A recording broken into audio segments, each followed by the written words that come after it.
الخوت نداء لأصحاب القلوب الضعيفة. وسمعتوا الوزير السي وهبي شنو قال؟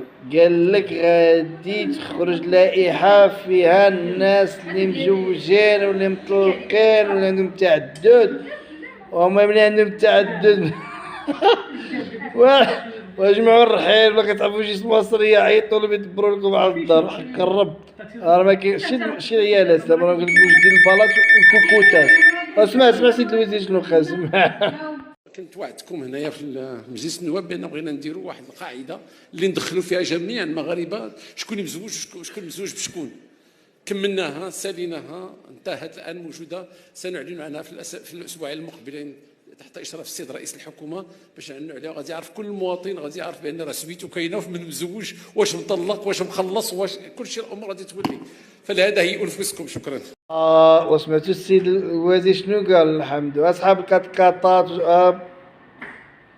كثيرين دابا حبيبي، ودير لي داك الاضواء وطلقوا لي داك الاغنيه بلال.